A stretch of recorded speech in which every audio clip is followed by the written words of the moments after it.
abantu benshi bakunda Imana kuko bakunda ivyibaha, ariko ntibakunda Imana ubwayo. Mu yandi mashi bwatuma umenga ndi umuntu ndiho niza amashure menshi, bwatuma umenga jewe ndiho ndi umuntu nzi kugwana cyane. Ubwo bwari ubuhumane bwari ku mubiri wanje, ariko maze kwakira Yesu, nkakira yo maraso, nigishwe hafi. Niyo mpamvu no munsi ubona ndi muri kino kibanza ndiko mvuga ubukuru bw'Imana. Yesu wacu nashimwe. Muri nje ndirimba ngo kera mu bugingo bwanje narahindagurika, hamwe narizera ahandi nkakekeranya. Mama yatubwiye ikintu cyitwa kwizera. Wizeye amaraso ya Yesu agukura muri bya bindi by'ubukene akagushira mu batunzi. Amaraso ya Yesu aguha kwitwa umutunzi na hatacumenga urafise, ariko ufise amaraso ya Yesu uri umutunzi. Mana nishimwe cyane. Kigira gatanu, amaraso ya Yesu nuburinzi. Byahishuriwe Yohana 12 umurongo wa 11. Byahishuriwe Yohana 12:11. Haravuga ngo nabo bamuneshesheje amaraso y'umwagazi w'intama n'ijambo ryo gushinga intahe kwabo, no gushinga intahe kwabo. Ntibakunda amagara yabo, ntibanka no gupfa. Mana yacu nishimwe cyane. Aba nabigishwa ba Yesu harimwo ba Yohana, ba Petero n'abandi, baba ngo twebwe naho muri ko mwatugira uko mushaka, naho muri ko mutwica uko mugomba. Mama yabivuze tamwe batawe mu kiyaga, abandi batabwa mu kizinga Patimo, abandi batabwa mu ngunguru z'amavuta, abandi barakeregwa, abandi babamba bacuramye. Mama ngo twebwe naho biruko kwa maraso ya Yesu tugomba kunesha, kuko uwo twizeye yaranesheje, natwe turabanesha kubwa maraso ya Yesu Kristo. Muvuge ngo amina. Haleluya, haleluya. Amaraso ya Yesu yafise ariko arakujana, ari utambukiramo. Naho abahungu bo kwanga ugumuri mwiza. Amaraso ya Yesu none uraje nka bino bihanga vyanje, ubiravye ubona ari umukobwa ari kunyemera. Muga amaraso ya Yesu kuko ari kuri jewe baranyemeyesha, kandi mva hariya. Mana ishimwe. Amaraso ya Yesu ari kuri wewe, abantu bose barakwemera. Amaraso ya Yesu ari kuri wewe, abamutavuga rumwe muvuga rumwe. Amaraso ya Yesu ari kuri wewe, abatakwemera barakwemera. Hari gihe usanga abagore bariko bararira ngo umugabo ngo yarankubita. Ntuza akamaro k'amaraso, ntabyo wamenye. None nimba amaraso y'impene n'ayinka ashobora gukora ivyo, amaraso ya Yesu nayo akoze ibingana gute? Amen. Urumva ngo cengo baraza ngo bakandesha ngo bikaca vyanka ngo tukavugana bikanka. Wakoresheje iki? Aya maraso ya Yesu numuti, navyo uramenya numuti. Ico mugatahura ubushobozi buri muri ayo maraso. Amen. Amen. Kamubwire cewe aho ntumuye nije ndi umuntu ngira ngo mugufi ahari. Ababa hirya no hino niba bandi bitwa mayicekara hasi, n'abantu bagenda n'imodoka batunze bameze neza basobanutse. Mugabe cyo gutangaza jewe igihe cyose habaye ingorane muri quartier, bose bango tugende kwa Saidi ngo tumaze tumubaze ivyari.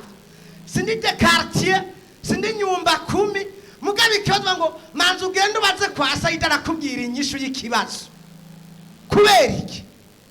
Nta mashure fise, ariko kubwa amaraso ya Yesu ari kuri jewe bituma batanyumbirako, bitwa ko bakomeye, baza bakavuga ngo dukereye impanuro zivi wawe.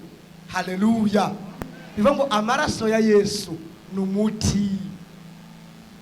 Iyo ujyamye igashuka yaturemwa amaraso, zijya njuri kurajya zaturemwa amaraso, izo mpuzu wambaye zaturemwa amaraso, ibisigaye wigire wambaye amaraso. Amen. Ugiye muri chambre yawe kwambara, tangura gusenga. Mwami Yesu, iyi mpuzu nambaye nashitsika amaraso yawe, abaza kumbona babone ko ari ya mpuzu orande, utanyiyumvira nyiyumvire abone ko ari nziza. Wambaye munyerera ukigengo kweri nguraberewe nawe. utavyuzi amaraso ya Yesu n'umuti. Mana ishimwe cyane. Kigira gatandatu, amaraso ya Yesu adufasha kwicara muri we tukitwa abiwe. Amen. Amaraso ya Yesu adufasha kwicara muri we tukitwa abiwe. Amen. Amen. Ayo maraso ya Yesu turayashimira. Ayo maraso we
protokora kikubona niwe guprotokora akakujana akakwicarika ukumutekanye kuko amaraso ya Yesu ari kuri wewe. Orane nuza akamaro k'amaraso. Amen. Amen. Amen. Amen. Amaraso ya Yesu n'amaraso yatwegeje hafi acadushira muri we twicara muri we tugenda twidegemvya. Amen. Uno munsi umwana wa nyakubahwa umukuru w'igihugu kubera yuko yamuvyaje amaraso yiwe yamusize muri we. Mu yandi majambo jewe Sayidi nta burenganzira afise bwo kugenda gutorana iwiwe kuko sindiri mu maraso yiwe, ariko we kuko ari mu maraso yiwe afise uburenganzira bwo kwinjira no mu cumba ciwe kuko n'amaraso yiwe. Rero Yesu yadukuye mu bivyagwa atadushira muri ya maraso yiwe twicara muri we. Amen. Siniko bitahuye. Nukuvuga ngo umwana w'igitwarire avukiye kwa sekuru turiko turajana nta burenganzira afise bwo kuzotorana muri bayinarume, sivyo? Turi kumwe, turahari. Ariko umwana yavutse kwa papa yemerewe gutorana ivya papa kubera ni nk'icyayi n'umukate byafatanye birinjiranamwo kugira ngo utandukanye icyayi n'umukate byose byose. Haleluya, haleluya. Amen. Mugabo uravye no munsi ubuzima ubayemwo si ubuzima bwo muri Yesu, si imibereho yo muri Yesu. Oya, uravye n'ingene urya nturya nk'abo muri Yesu ko barya. Uravye n'inyambaro zawe wambaye ntibisa n'inyambaro z'abari muri Yesu. Haleluya, haleluya. Ariko abari muri Yesu yavyaje amaraso ntibagenda bakonyera, ntibagenda bafise ubwoba bava ngo tugenda twemye. Mana nishimwe cyane, bagenda bemye. Dusome Abaheburayo. Oya, Yohana 6:5-4. Haleluya, haleluya. Yohana 6:5-4. Turabe abantu yafashe kugira ngo twicare muri we Yohana 6:5-4 haravuga ngo urya umubiri wanje Ego. akanywa amaraso yanje Ehe. niwe afise ubugingo budashira. urya umubiri wanje akagira gute? akanywa niki? amaraso n'amaraso yanje. niwe afise ubugingo uwo ni budashira. wafise ubugingo budashira. nanje Haleluya. nzomuzura kuri ku munsi w'iherezo. oya shyiramo ako kantu kubera yuko ndi muri we naho nzoba narapfuye. Yes. bararimbye ya ndirimbo ngo aheza mu ijuru Nzomuzura. tuzohurirayo bagenzi mugabo kuko ndi muri we Yeah. yarapfuye arazuka yaranesheje urupfu na kuzimu n'uwatsinze nande azogira gute? nzomuzura ku munsi w'iherezo. nanje uwo ni Yesu. Yeah. uyo muntu ari mu maraso yanje yemeye kwambara no kurya Yeah. no kunywa ku maraso yanje. Amen. uyo nanje nzoza. Haleluya. sindi kuri kurabyumva igihe uzoba warapfuye ntuzomenya ngo baguhamye mu isanduku y'igiciro. sinzomenya ngo mayiceke yaje kunsezera. sinzomenya ngo babandi twahwanira ku musaga baraje. ariko ijambo rimbwiye ngo uyu Yesu kubw'amaraso yiwe azoba ari kumwe nanje azoza. Haleluya. oya sindi kuri kurabyumva umugabo azoguheba abana bazoguheba n'umugore azoguheba ariko ngo azogira gute? somwe murongo mayiceke azonzura ku munsi. azogira gute? niwe afise ubugingo budashira nanje nzomuzura ku munsi w'iherezo. 5 genda soma kuko umubiri Yes. aravuga ngo kuko umubiri wanje ari cyo kurya cy'ukuri.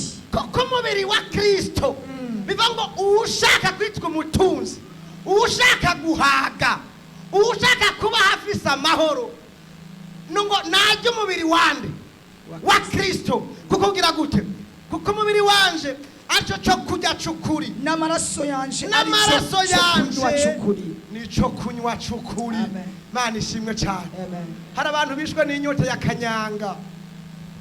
hari abantu bishwe n'inyota yo kuryama n'abagabo batari abagabo babo. hari abantu bishwe n'inyota yo kwambara za mpuzu abandi batambara. hari umuntu yishwe n'inyota yo kwitwa kanaka ariko iyo nyota kugira ikuvemwo nukunywa amaraso ya Yesu. Mana yacu nihimbazwe cyane. Haleluya. 5:6 soma. urya umubiri wanje akanywa amaraso yanje aguma muri je Yego. nanje nkaguma muri we. Amen. Amen. uwurya n'uwunywa kuri Kristo Yesu Yesu nawe acaza akaguma muri we. Chuko muririmba nimwo ndani ya Yesu naburudika. nimwo ndani ya Yesu naburudika. uri muri Yesu uguma wumva ko wiryohererewe. Amen. Amen. Amen. Wasi nk'amahoro Olivier yifitiye. Amen. Munema ngo niyambari yagakiza omenga sohotsa amashure niyambari muyera wogira ngo ndahembwa kukwe niyambari yagakiza omenga sohotsa amashure niyambari wogira ngo ndahembwa kukwezi. Haleluya. Haleluya. Muravye abati mimi niko stile na Yesu kabisa. Yani simbabaiki na kintu na kimwe kimuko kuko muri we yaramaze kuba muri Yesu. Yesu nawe aba muri we bivugwa ngo ahagenda abamarayika bati hari umuntu. Yes. ariko aragenda nitubona uwo muntu ariko tubona ikiri muri we n'icagaciro. Amen. Sitabyumvise. Igituma abahungu ariko barakubenga Yesu ntari muri wewe kabisa. yesu yoba muri wewe neza ukatikorosa ati aciye nuko aciye ati ye umukobwa araho we uravye amataye yiwe nawe wirabira uri supageti yes ariko yesu mugaba kubwa yesu yo yego nuko muri yesu biremera muri yesu biremera muri yesu biremera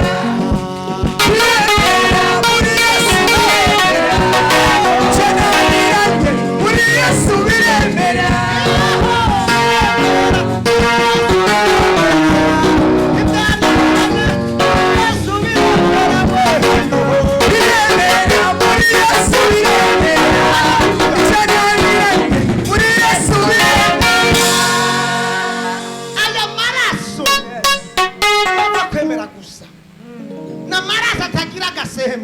tugenda ku 18 aya maraso ya yesu yaratuguze ni inkwano maraso ya yesu ni inkwano ndiyo gihe nagenda kuresha madame amaze kunyemera ati ndakwemeye nafashe ingingo yuko mu bukwe mu kugendayo ngenda nisuganije kuko kare mu kugenda nyine mbona ibintu by'abasanisani kugira banyemere bose bati ewe ndakwemeye nizi ngendo shasha mabukwe duhuye na cangira inzira imwe bitatire kwiyorosha na mabukwe nawe nyene duhuye bagati ha nkagenda uko bidakwiriye umukwa cambona bivango rero aya maraso ya yesu amaze kudukwa zangendo twagenda z'abarasta nuko zirahinduka haleluya ico gihe nzoga ndazungagiza hari inyuma ica byegerana ukagenda neza kuko ni inkwano haleluya amen uravye nabi wava usanga washesha gafu bimuje kugenda wenyaguza uja amajojo mwibarabara mwanya biba biheze nuko kabisa byanda kwishura ngo nguvuza gute ngo hewe ngo cenga umwana wabaki ngo turahura biba biheze amen uca wegerana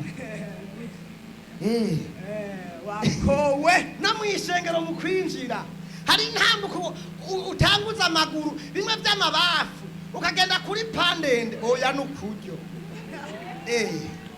kuko amaraso ya yesu yagukoye haleluya haleluya haleluya zantengo z'ibitambara nimwe ngo mva inyuma wambwawe bijya bisha bihava byabitenge mwambara ngo kiramugutuye ugasanga wafunze ngaho ukavuniramwo biba bihindutse uca w'amatijendo umukristo zokwamaniwe muri byose gushitsa gupfa hewe soma ibyahishuriwe ibyakozwe n'intumwa eka mugira ngo ndiko ndavuga ibitari byo amaraso ya yesu ni inkwano ibyakozwe n'intumwa 28 byakozwe n'intumwa 28 yego mwirinde ubwanyu twirinde ubwacu muzigame n'ubusho bwose tuzigamike muzigame n'ubusho bwose mu yera yabashizemo ngo mube abo kubuzezwa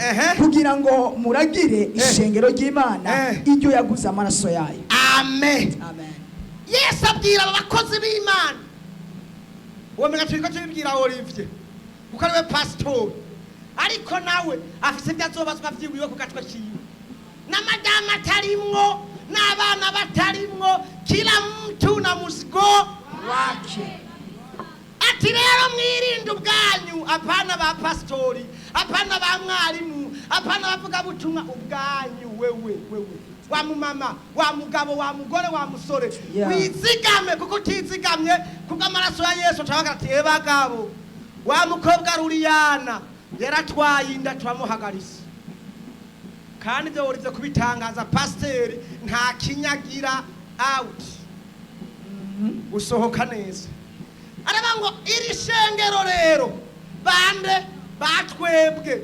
twarakowe amaraso hepfo ngo kugira ngo muragire ishengero ry'Imana iryo yaguze amaraso yayo. Ntitukirabisi ngo twidegemvye twaraguzwe. Turabisi ngo twidegemvye twaraguzwe. Ahubona ntitukirabisi ngo twigengewe twaraguzwe. Ntitukirabisi ngo twidegemvye twaraguzwe. Ahubona twaraguzwe. Rero baraguzwe.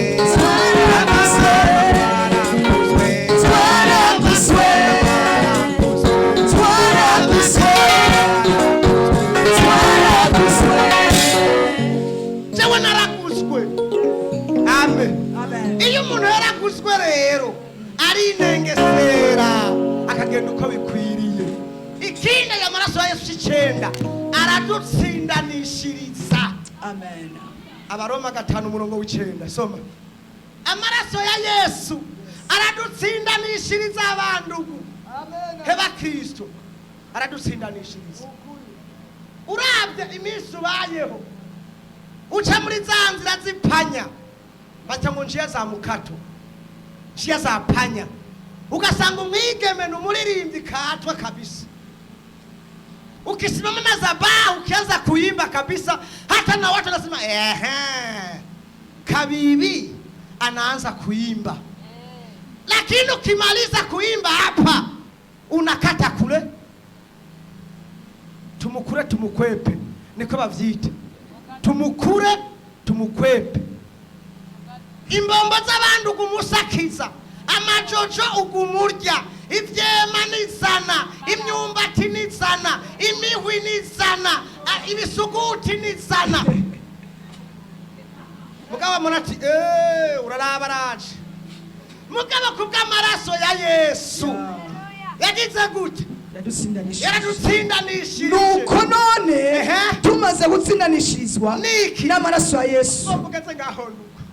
Amaraso ya Yesu amaze kudutsindanishiriza, yankuyemo bwa bugare bwo kwirukana abapasitori, ankuramo bwa bugare bwo gutegura ama manifestation, ankuramo bwa bugare bwo gukubita abantu. Campinduka uwatsindanishirizwe, cangenda nemye. None tugenda twemye. None tugenda twemye. Ahubona none tugenda twemye. Oho none tugenda twemye. Abasenga none tugenda twemye. Kuri none tugenda twemye. None tugenda. Oho none tugenda twemye. None tugenda. Ay none tugenda twemye. Abamama none tugenda. Oh none tugenda twemye. Ahubona none tugenda. Ay none tugenda twemye.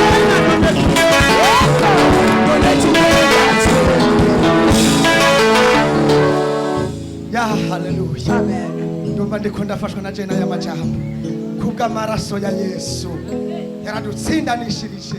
Ngamaze kudutsindanishiriza kubw'ayo maraso marira ku karongo. Nuko none tumaze gutsindanishirizwa n'amaraso yiwe, tuzorushiriza guheshwa nawe gukizwa uburake bw'Imana. Neza cyane. Amen. Kubw'ayo hariho uburake Imana yari idufitiye. Hari uburake Imana yari igufitiye. Urabye ukuntu uryamana n'umugabo wawe ukaramutera inkokora. Urabye ukuntu ugenda mu kabare wa mugabo we ukiha brochette 10, umugabo ari karajya bya bintu nzeye bya biboga bitango ni bintu nzeye.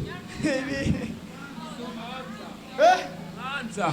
Babyita ngo ni Mwanza. Mwanza. Oya hari ibindi bitango ni bibamba ngoma. Iwacu twaguma tubijya byitwa bibamba ngoma.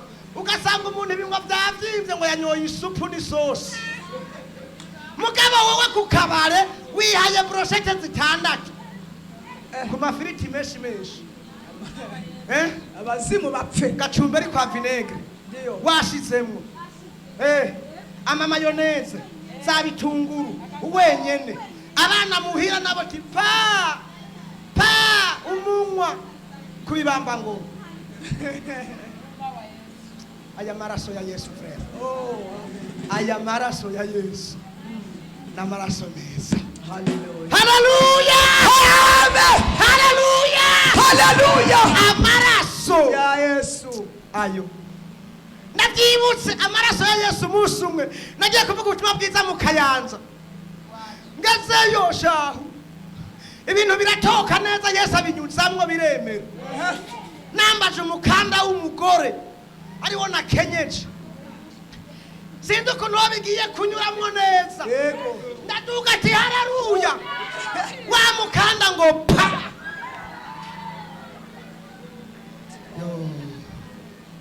Kubw'amaraso ya Yesu nta n'uwigeze abibona.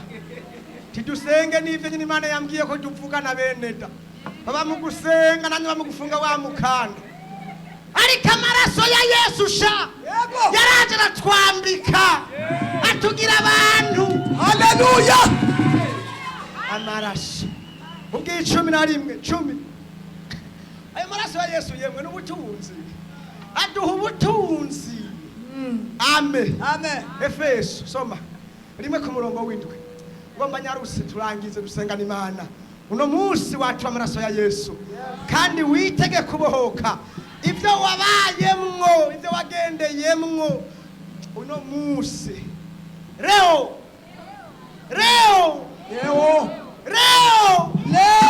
oya sine leo soma muri we niho duherwa gucungurwa cyambere n'amaraso yiwe, niko guharigwa ibicumuro vyacu, kuko itunga ry'ubuntu bwayo nk'uko itunga ry'ubuntu bwayo buri ubwo yadusesekarije mu bwenge bwose no kumenya. Erega ntuzi gituma ukenye nta maraso ya Yesu wakiriye. Amen. Sinzi ko kwavyumva neza. Ayo maraso ya Yesu barinda ngo umunyantege nke navuga ngo ndakomeye, umukene avuga ngo nagize gute ndatunze.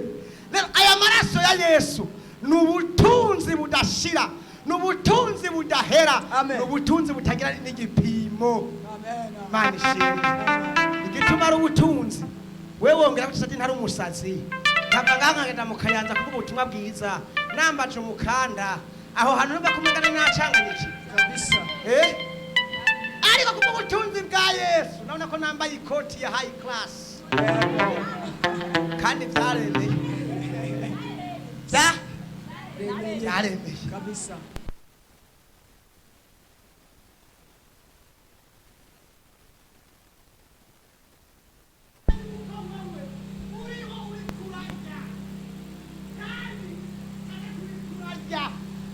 ubutunzi buri muri Kristo Yesu.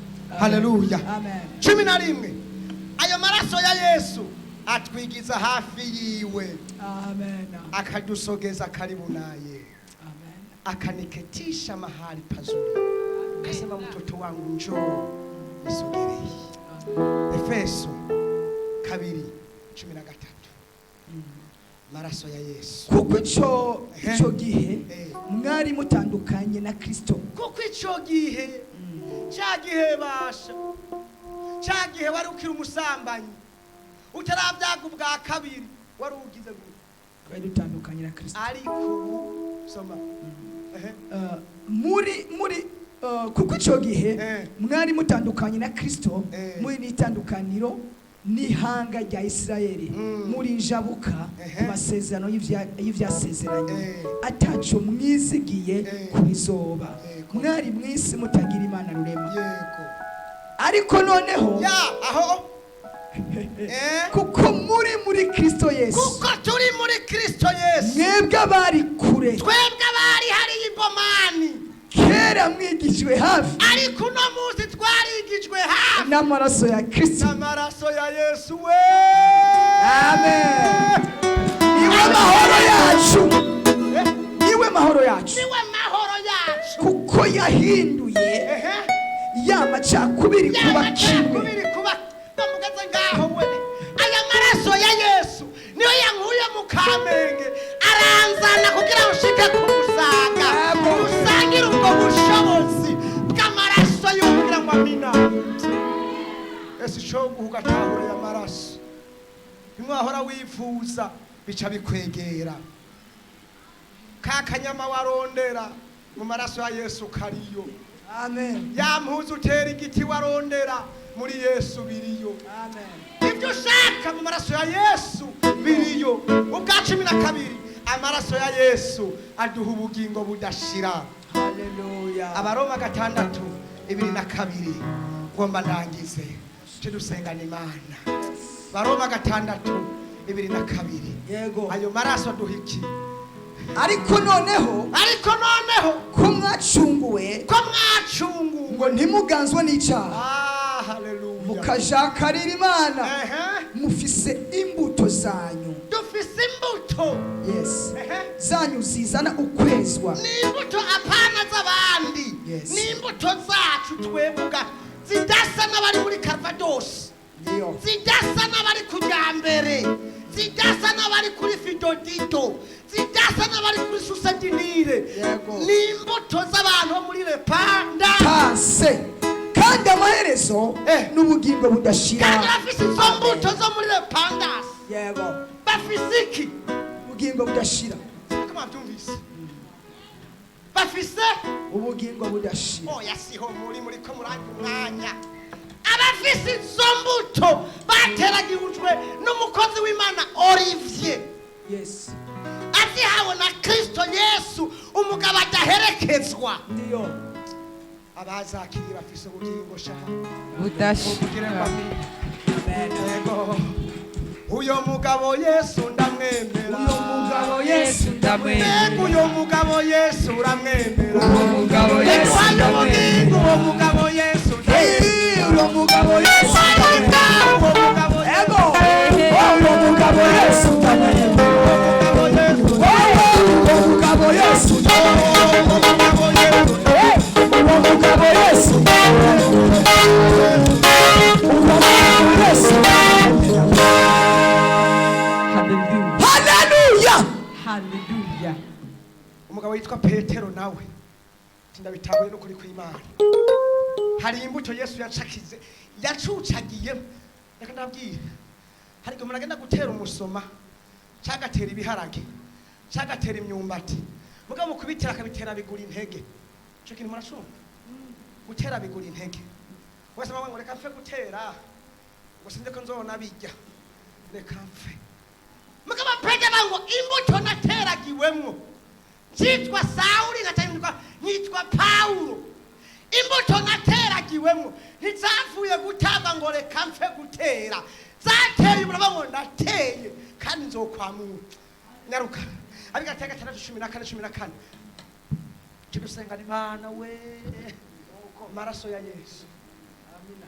Paulo ngo jewe ndatahuye neza ko amaraso ya Yesu yafashe ankuramo bwa buryogo bwo guhama ishengero, ankuramo bwa bugare nagenda ngaye, akuramo bya binagenda n'imbugita, acaramfata ntiragira mw'imbuto.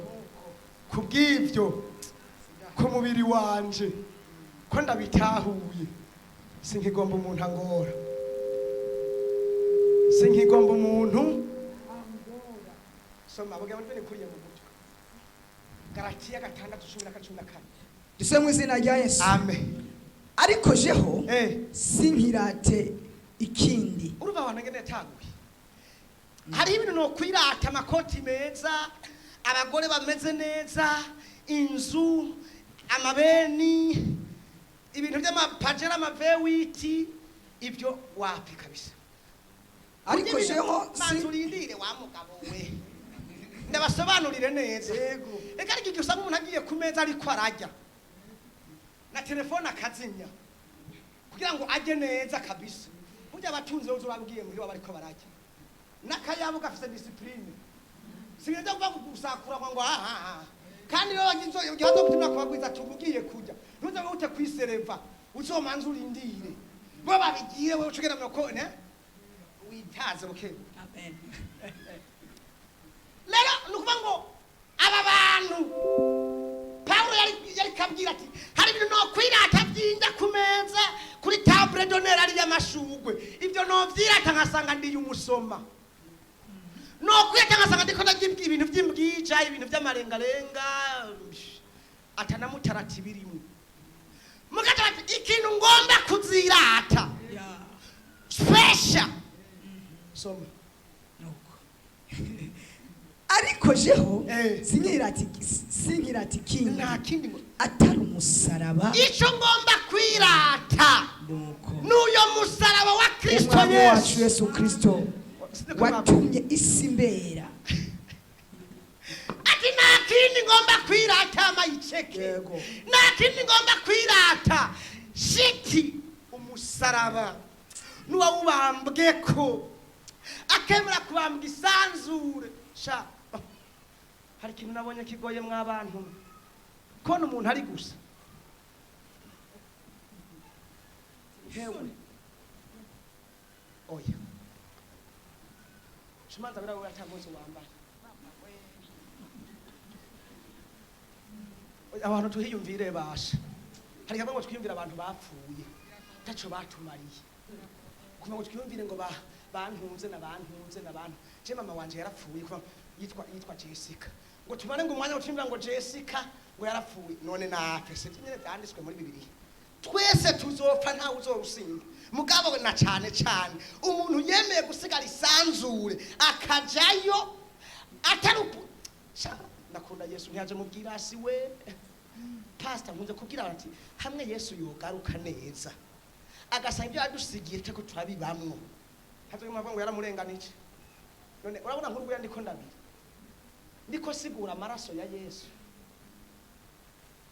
nta nugwavere ndazana nta nugwirabura ndazana mugabo wewe icyuya cy'amaraso kiratonyanga parabatino ndabyibutse ibyo mwibuka imishishaku nkaca mbona n'ubwamure bwiwe ku musaraba nawe ati hihihi yohoho ati hehehe abaririmba mu giswahili mu gifaransa mu conga ati barakakubamba ipfuwe nawe ati vyose birarangiye nikoreye amahanga imishishagu yanje niyibakurako ibyaha ati nimuze mwese abananiwe n'abaremerewe ndabaruhura Petero avyibutse ariwe Pawulo aravuga ati hewe nahora nirata nkirata ubutunzi mfise muri konti nkirata abantu nanigaguye nkirata abantu byo ivyo ukuntu ngenda bamporotokoye hirya no hino ibintu ibyo byose navyiyumviriye sanze ikintu no kwirata n'umusaraba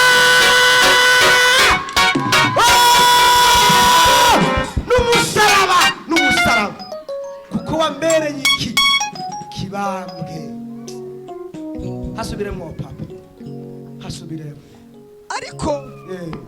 ariko jeho sinkirata ikindi atari umusaraba w'umwami wacu Yesu Kristo uwo nyene watumye isi mbera ikibambwe nanje isi nkayibera ikibambwe kuko gukebwa atakimaze simbira kuri 17 uhereye none ati rero ubwo nyene uhereye ubunyene ntihakagira umuntu angora waze umuntu agomaza n'ibintu bya derangement agomaza kuzarampa papasa ukazuza kuririmba uvuye gukora mu maguru y'abakobwa n'abahungu uje kuririmba singo mu bintu bingora singo umuntu agomaza ambwira ngo urumva ngo I love you ngo sheri ngo joteme ngo igitunguru ngo karoti oya tungurusumu amaonyo ibintu by'ubuki acavuga ati jewe kuko ku mubiri wanje nanje ndafashe icemezo ku mubiri wanje hagize iki uhereye none ntihakagira umuntu angora kuko mfise ku mubiri inkovu za Yesu kuko ku mubiri mfise inkovu haleluya za Kristo Yesu amen amen umuntu afise inkovu za Kristo ku mubiri wiwe yuzuye amahoro yuzuye umunezero cyane ngo kerivya ntera ubwoba noneho ntibinkuba nisegu y'ukuboko kumukiza nkikiye tugomba dusenga Imana uzi yuko amaraso ya Yesu agomba kukubohora muri ibyo byose twadondaguye icyambere amaraso ya Yesu atwigiza hafi akaduha kuba mu isezerano ry'iwe, atugura akadutegurira isezerano ryo kuba mu bwami bw'Imana. Kigira kabiri, ahanagura icyaha cyose. Irigira gatatu, arafatanya umuntu n'Imana. Icya kane, araduhumanura. Icya gatanu, ayo maraso n'uburinzi araturinda.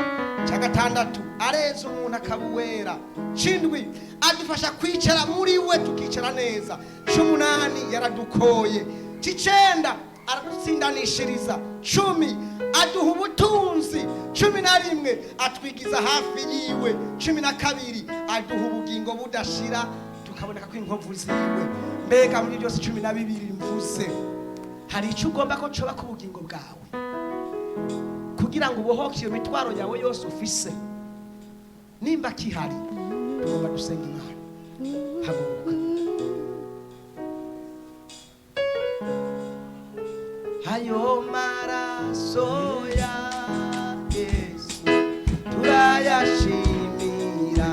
Ayo maraso ya Yesu turayashimira. Ayo maraso ya Yesu turayashimira.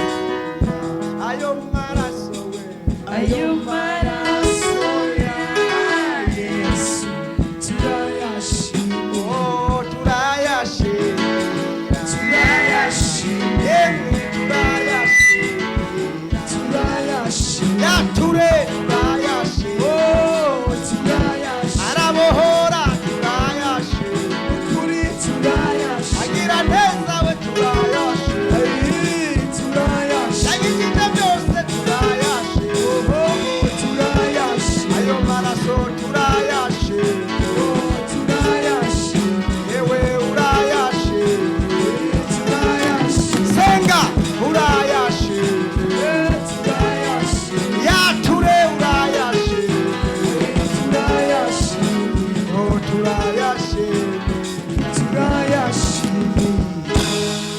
Mwami wacu Yesu Kristo, ubyagiye mu bwami bwo mu ijuru, ndagushimiye kubw'amaraso yawe Yesu. Wemeye gupfira abantu bawe, urava ngo nimuze mwese abananiwe n'abaremerewe n'abaruhura, wikwegera k'amahanga yose, utaravye abatunzi, utaravye abakene, utaravye barebare, utaravye bagufi, baba ngo mwese nimuze, mbere n'udafise amahera nawe nyene naze.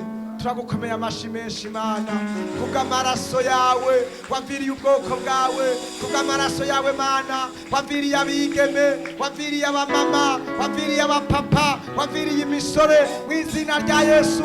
None Mana yera, iyi saha n'uno munota, ayo maraso ndayatuye ku bana bawe bemeye, ayo maraso ndayatuye ku bamama bemeye, ayo maraso ndayatuye ku bigeme bemeye, ayo maraso ndayatuye ku misore yemeye. Ibyaba byari byaracanganye, ibyaba byarononekaye, ibyaba byarapfuye, ibyaba byarabuze inyishu, ingaza abadayimoni bari barubatse mu izina rya Yesu, ibiraro bari barasanuye bacako baza konona, kubw'amaraso ya Yesu ndavuze ngo nibisenyuke. Senyuka, senyuka wangwara we, senyuka wabugumba we, senyuka wabukenewe, senyuka wabyahawe, senyuka we Yeriko, kubw'amaraso ya Yesu. Uhereye none ndatuye intsinzi ziramba icyubahiro muri byose mu izina rya Kristo Yesu, amen. Yesu abahezagire.